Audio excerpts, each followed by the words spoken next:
Okay, think about this for a second. Australia is home to the world's oldest continuous culture, right? But it's also one of its newest nations. That's a huge paradox. So, how on earth do you tell a story of 65,000 years of massive change? Well, that's exactly what we're going to do. So, here's our roadmap. We're starting way, way back with the continent's ancient foundations. Then we'll jump into the dramatic chaos of European arrival, see how a gold rush basically created a country out of thin air, and watch as two world wars forced that new nation to find its own place in the world, which, believe it or not, turned it into the multicultural society it is today. And really, it all comes down to this one big question. How does a place with such an incredibly ancient, unbroken history transform so completely in what is, let's be honest, just a blink of an eye in the grand scheme of things? That's the puzzle we're putting together today. To really get Australia today, we've got to hit rewind. I mean, way back. Before any ships, before the modern maps, all the way back to the continent's very first foundation. Just let this number sink in for a moment. 65,000. That's not just a long time. It represents one of the longest uninterrupted human civilizations on the entire planet. It's this incredible thread of history that stretches all the way back into the last ice age. Just an unbelievable story of survival and adaptation. And you have to forget any idea that this was just one single uniform society. No way. This was a continent of nations, home to over 250 distinct languages.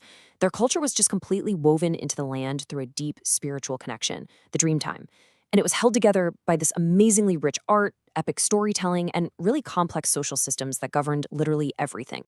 For thousands and thousands of years, that was the story. But then, sails appeared on the horizon.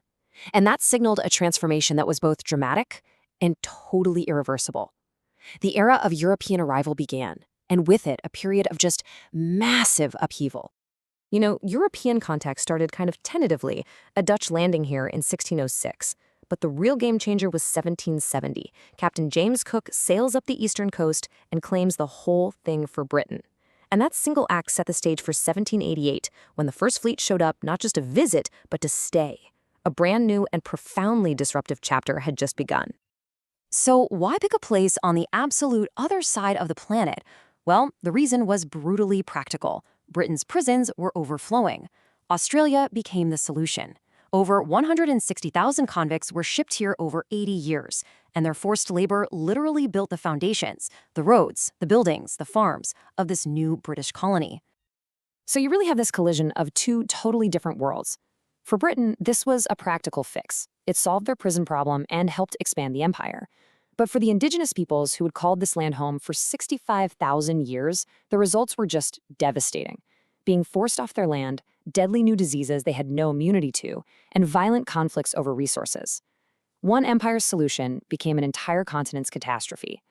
But Australia was never going to just stay a giant prison. The next great transformation was sparked by a single, shiny discovery: gold. This is the wild story of how a precious metal didn't just make people rich, it actually built a nation. The gold rush in the 1850s was the ultimate catalyst. It set off a global stampede. People from Europe, China, and America flooded in, changing the whole demographic makeup almost overnight. All this new population and new wealth fueled a massive boom, with cities popping up and expanding like crazy. But here's the crucial part. With all these new people in a new land, a distinct Australian identity started to emerge.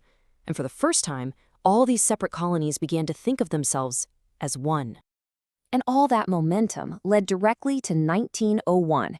The separate colonies officially banded together to form the Commonwealth of Australia, with its own constitution and a federal government.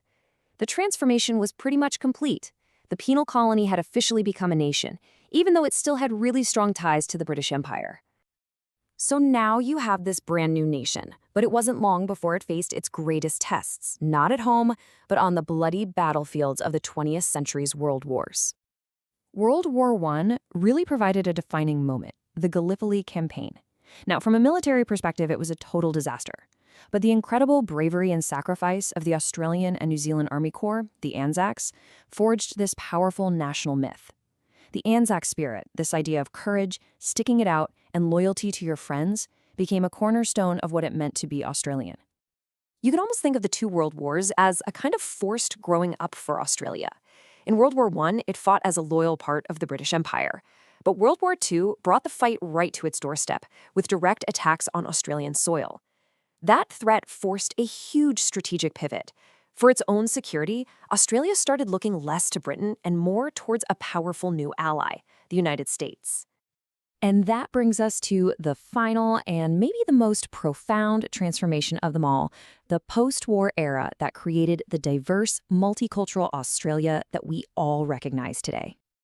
After World War II, Australia basically threw open its doors. Huge waves of immigration, first from Europe and then from all over the world, completely reshaped the nation's identity. This incredible mix of people and cultures fueled an economic boom, creating the stable, prosperous, and vibrant society you see right here, one that today is consistently ranked as one of the best places on Earth to live. So from an ancient land of hundreds of nations to a distant penal colony, from a nation forged in gold to one defined by multiculturalism, Australia's story is one of constant, radical reinvention, which really leaves us with just one question. After 65,000 years of change, what on earth comes next?